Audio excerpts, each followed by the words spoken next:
El liderazgo republicano está aconsejando a los republicanos de la Cámara que voten no en el proyecto de ley de infraestructura el lunes, ya que se ha convertido en la puerta de entrada a la aprobación del presupuesto de 3,5 billones.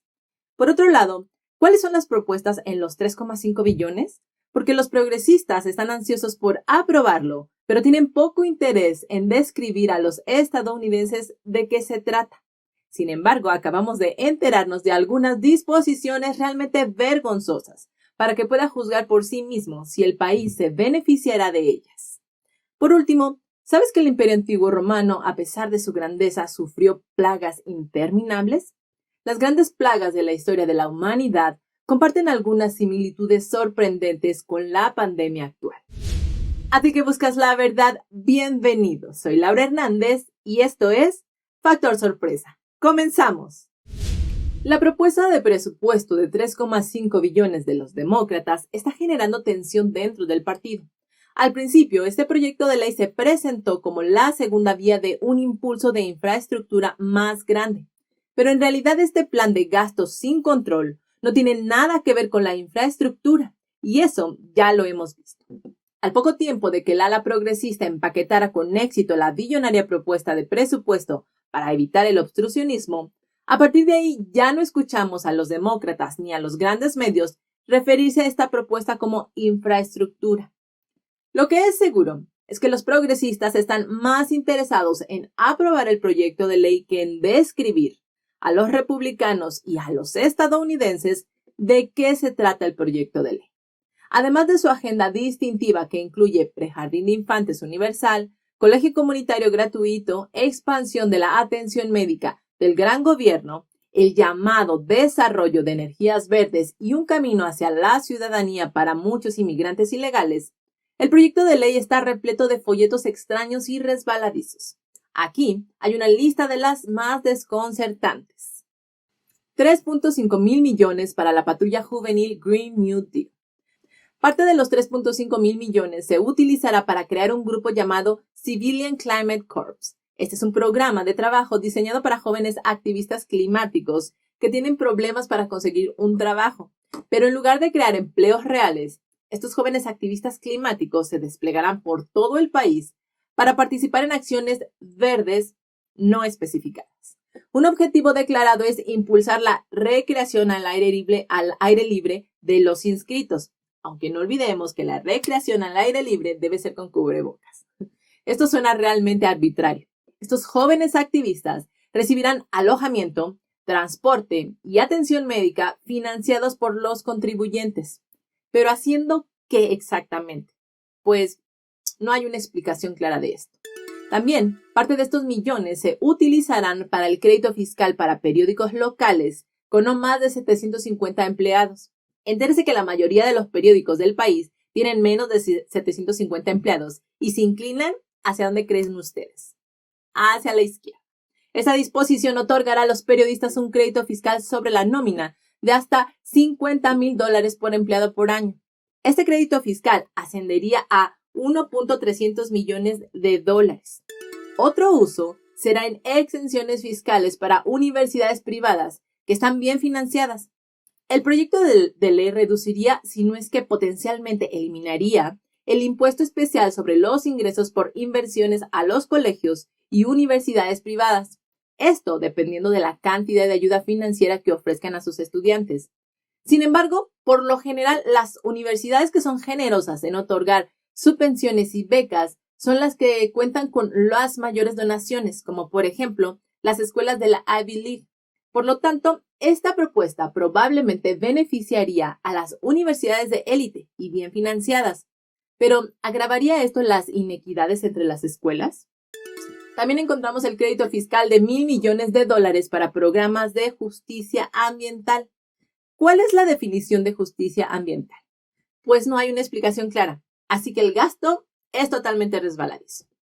10,000 millones de crédito fiscal para la fuerza laboral verde. Los demócratas asignarán 10,000 millones para una sección titulada Inversión en la fuerza laboral verde. Esto contiene varios elementos, incluidos 400 millones para proyectos ecológicos en comunidades automotrices. Así es, en comunidades automotrices. ¿Qué son las comunidades automotrices? Te preguntarás. Bueno, el proyecto de ley las define como comunidades que, según han experimentado importantes pérdidas de puestos de trabajo en el sector de fabricación de automóviles. Esto suena un tanto siniestro, ¿no creen? ¿Por qué habría grandes pérdidas de puestos de trabajo en la fabricación de automóviles? ¿Quizá debido a algunas políticas de los grandes gobiernos? Luego, tenemos 15,000 millones para puertas y ventanas verdes. El proyecto de ley emitiría 1,200 créditos por cada propiedad de energía no comercial. Si decide hacer una transformación ecológica de su hogar, esto le permite hasta $600 en crédito para ventanas y tragaluces energéticamente eficientes y hasta $500 para puertas. Apostamos que estas transformaciones son muy caras, claro. Por cierto, creo, y díganme ustedes si me equivoco, la mayoría de las puertas y ventanas de las casas no desperdician electricidad. De hecho, yo las considero ya muy verdes. Bueno, honestamente, ninguno de estos elementos en la propuesta de los 3.5 billones promueve el crecimiento de la economía del país para recuperarse de una pandemia única en un siglo. El gran gasto público incentiva más bien la indolencia y ralentiza la sociedad.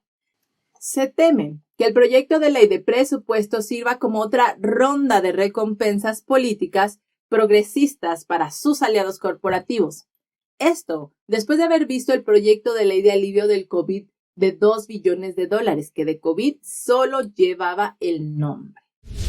La Cámara está programada para votar sobre el proyecto de ley de infraestructura bipartidista el próximo lunes 27 de septiembre. Evidentemente, la votación es fundamental, ya que está indisolublemente ligada al destino del presupuesto de 3,5 billones que no debería aprobarse. Los demócratas progresistas en la Cámara aún se niegan a aprobar el proyecto de ley de infraestructura antes de que se apruebe el presupuesto de 3,5 billones, mientras que los moderados aún se niegan a aprobar el presupuesto billonario si el proyecto de ley de infraestructura no se considera para el lunes. Con un escaso margen de mayoría, ambos grupos controlan suficientes votos para cumplir su promesa. Hablando de manera realista, es poco probable que la propuesta de presupuesto llegue antes que el proyecto de ley de infraestructura, por lo que la forma en que vote el grupo progresista de 95 miembros el lunes será clara. Al mismo tiempo, los republicanos de la Cámara de Representantes están estafando el bipartidismo del proyecto de ley de infraestructura. El representante de la minoría de la Cámara de Representantes, Steve Scalise, dijo a los legisladores republicanos el miércoles que el liderazgo republicano recomienda el voto de no para el lunes. Escribió que el proyecto de ley de infraestructura ya aprobado en el Senado se ha convertido en la puerta de entrada para la aprobación del paquete de reconciliación. Está muy claro que el proyecto de ley de impuestos y gastos de varios billones de dólares dará como resultado una inflación aún mayor, elevará los precios, destruirá millones de empleos y socavará los salarios, al tiempo que agregará billones a la deuda nacional. Scalise dijo que los republicanos se oponen con vehemencia a las políticas en la propuesta de presupuesto, por lo que no deberían ayudar en esta legislación destructiva. El llamado proyecto de ley de infraestructura bipartidista tampoco es tan bueno. Scalise le recuerda a los republicanos que el proyecto de ley proporciona $500 millones de nuevos gastos durante 5 años, pero menos de la mitad del nuevo gasto se destina a la infraestructura tradicional. Además, Scalise advierte que el Departamento de Energía recibirá decenas de miles de millones en un fondo para sobornos al estilo de Solyndra. Eso básicamente significa desperdiciar dinero. Solyndra fue una empresa de energía solar fallida. La investigación encontró que la compañía engañó a los funcionarios federales para obtener unos 500 millones del Departamento de Energía antes de declararse, por supuesto, en bancarrota en el 2011. Ahora hablemos de la vacunación obligatoria, ya que hay una buena noticia. Pues resulta que la propuesta de vacunación obligatoria hecha por la administración Biden ha sido bloqueada en las universidades públicas de Mississippi. La junta directiva votó para prohibir que las universidades públicas requieran la vacunación como condición de asistencia o empleo para estudiantes, profesores y personal, aunque el Centro Médico de la Universidad de Mississippi y otros entornos clínicos son las excepciones. La reunión y la votación del 17 de septiembre tenía como objetivo aclarar la misiva de la Junta de Fideicomisarios de las Instituciones de Educación Superior de Mississippi, entregada en agosto, que decía que no impondrían ningún requisito a las universidades para exigir la vacunación. Igual y aún surgía la pregunta si se permitiría a las instituciones individuales emitir sus propios mandatos sobre vacunas. La portavoz de la Junta, Karen Blanton, dijo que el Departamento de Salud del Estado alienta a los estudiantes, profesores y personal a vacunarse, pero no le dice a las universidades que deben implementar los mandatos de vacunas, justo como debe ser. La votación se produjo cuando el gobernador Tate Reeves dijo que su estado está preparado para demandar al presidente Joe Biden para bloquear las vacunas obligatorias para empresas con más de 100 empleados.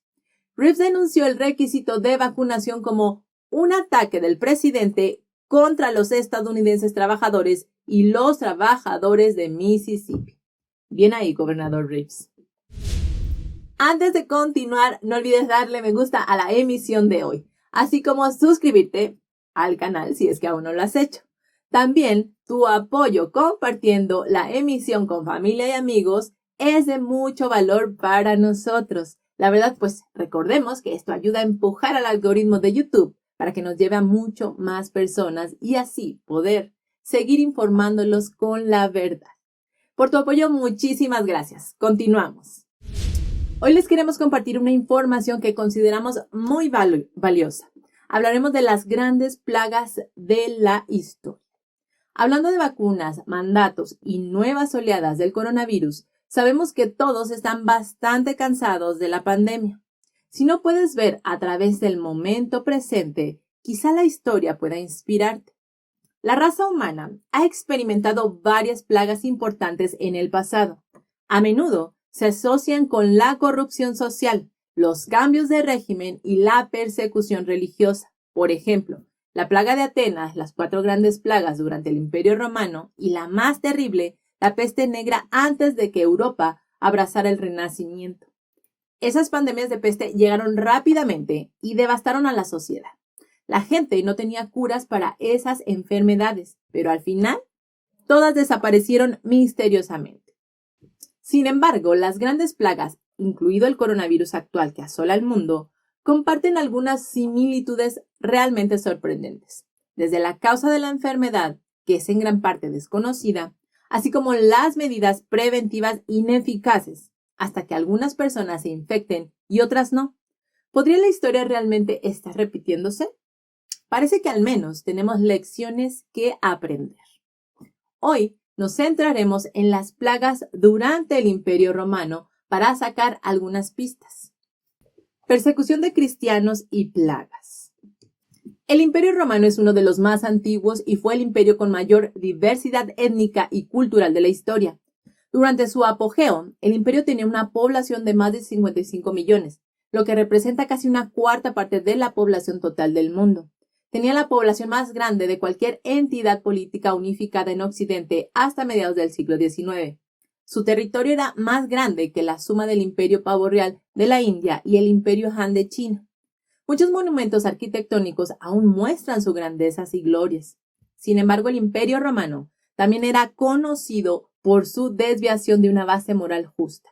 Su brutal persecución de los cristianos fue un pecado indeleble que pudo haber condenado su destino. 10 emperadores romanos desataron una violenta persecución contra los cristianos que duró más de 300 años.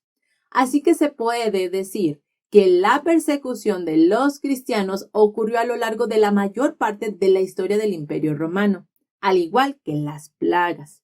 El imperio sufrió 4 grandes pandemias y en otras épocas las epidemias fueron de lo más común. Las plagas redujeron la población del Imperio Romano de forma significativa y el imperio finalmente cayó en manos de los bárbaros en el siglo V. Todavía podemos ver testimonios en numerosas pinturas y escrituras clásicas de la cruel persecución a los cristianos y las trágicas plagas. El historiador romano Publio Cornelio Tácito registró en sus diarios lo siguiente. En la arena privada del emperador Algunos cristianos fueron cubiertos con pieles de animales y mordidos vivos por perros lobo, mientras que otros fueron atados fuertemente a cruces y encendidos como antorchas en la oscuridad.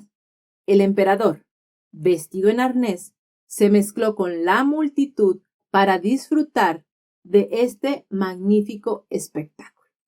También está la historia del obispo Policarpo, que fue llevado a la arena. El gobernador le dijo que sería liberado si negaba a Cristo frente a la gente. Policarpo negó a Cristo. Aún así, fue quemado en la hoguera y apuñalado después de que su cuerpo no se quemara por completo. Sobre las plagas, Tácito escribió: en la ciudad de Roma, un gran número de personas de todas las clases murieron a causa de la plaga fatal. El aire azotado por la plaga no mostraba signos externos. Sin embargo, las casas estaban llenas de cadáveres y las calles estaban llenas de procesiones fúnebres. No había garantía de que ningún sexo ni edad nos infectara, y tanto los esclavos como los libertos caían todos muertos a la vez. Las esposas y los niños que lloraban su muerte eran incinerados en la misma pila de leña mientras se realizaba el funeral o la lamentación. En la crónica de Pascua se registraron algunas escenas espantosas de las plagas también. Entonces decía: los cadáveres se agrietaron y se pudrieron en las calles porque no estaban enterrados. Había abdómenes hinchados, pus que salía de las bocas abiertas de la gente como torrentes. Sus ojos estaban rojos y sus manos levantadas hacia arriba. El campo, una vez lleno de grano en pie, se secó sin ser cosechado ni almacenado. Grandes rebaños ovinos, caprinos, bovinos y porcinos estaban a punto de convertirse en animales salvajes. Extraños fenómenos de plagas romanas. Sin embargo, la gente ciertamente notó algunas cosas inusuales sobre la enfermedad. Algunos fenómenos eran simplemente inexplicables y contrarios a la lógica, al igual que ocurre con la pandemia actual del COVID-19. Los bloqueos no son tan efectivos como uno pensaría para frenar la propagación de la enfermedad, y tampoco lo son las vacunas. A países como Taiwán, que no cerró, le está yendo mucho mejor que a la mayoría de los países desarrollados de Occidente que sí cerraron. El historiador bizantino Procopio de Cesarea fue testigo directo de la plaga. En su Historia de las Guerras escribió un relato detallado y honesto del estado de la plaga. El relato dice: a diferencia de otras enfermedades, la plaga tuvo forma de manifestación variada e inescrutables. Algunas personas colapsan repentinamente y mueren sin síntomas. Es difícil para los médicos encontrar la causa del inicio de la enfermedad y no pueden predecir si el paciente morirá o se recuperará. ¿Les suena algo conocido? Bueno, porque el mismo tratamiento puede tener exactamente el efecto contrario. Con tratamiento o sin tratamiento, algunos pacientes mueren independientemente, pero algunos de los que se predijo que morirían sobrevivieron por razones desconocidas. Pueden infectarse personas de todas las edades, incluso aquellas que son jóvenes y gozan de muy buena salud. Algunas ciudades fueron casi destruidas y casi nadie sobrevivió, mientras que otras ciudades se vieron afectadas levemente y la vida siguió como de costumbre. La plaga se propaga por una ruta aparentemente aleatoria por casualidad, pero parece tener una disposición predeterminada. Se extiende hasta el fin del mundo en dos direcciones, para que no se pierda algún rincón, incluso los habitantes de islas, cuevas y montañas. Plagas, el látigo de Dios. Muchos cristianos creen que las plagas fueron el castigo de Dios por el deterioro de la moral de la humanidad. La Iglesia llama a las plagas el látigo de Dios y dice: el látigo de Dios ha descendido al mundo. Después de la última plaga romana, los residentes en Roma fueron recuperando gradualmente el sentido. Comenzaron a denunciar la persecución de los cristianos por parte de sus gobernantes y la degradación moral del imperio. Se arrepintieron piadosamente y en ese momento la gran plaga desapareció de Roma por completo. Repetir la historia, lecciones morales. A lo largo de la historia, siempre ha habido personas que piensan que vivir una buena vida es disfrutar de los placeres mundanos. Tienen muchas actividades materiales y no escatiman gastos para lograrlas. Sin embargo, estas personas a menudo sufren privaciones espirituales y eventualmente se vuelven moralmente corruptas. Las personas en el poder, como los emperadores, son particularmente propensas a la tentación del poder, la fama y la fortuna. Esto es cierto en todas las culturas. Esa gente iría a los confines de la tierra para eliminar la disidencia por el bien de la autopreservación. Sin fe, sin creencia y reverencia a Dios, no están moralmente atados y son vulnerables a cometer todo tipo de delitos. Sin embargo, no importa lo jactanciosa que fueran estas personas, si lo recordamos, nunca terminan bien. Muchos de ellos murieron en la miseria y se convirtieron en los grandes pecadores de la historia. Y bueno, en la actualidad, aún existen personas así. Y bueno, si pensabas que la civilización había dado un gran salto en la historia reciente, que con la ciencia y la tecnología de hoy podríamos hacer cualquier cosa, pues creo que los sucesos presentes nos demuestran lo contrario. Frente a los desastres naturales, seguimos siendo tan vulnerables como lo fuimos alguna vez a lo largo de todo el curso de la historia. Y bueno, con esta valiosa información, llegamos al final de la emisión de hoy. Muchas gracias por llegar hasta aquí con nosotros. Siempre es un gusto poder brindarte información veraz. Siempre es un gusto seguir creando comunidad que le gusta informarse con la verdad. No olvides sumarte a Telegram y seguirnos por YouMake. Te dejaremos los links en la caja de descripción. Muchísimas gracias. Sigamos en búsqueda de la verdad. Hasta la próxima.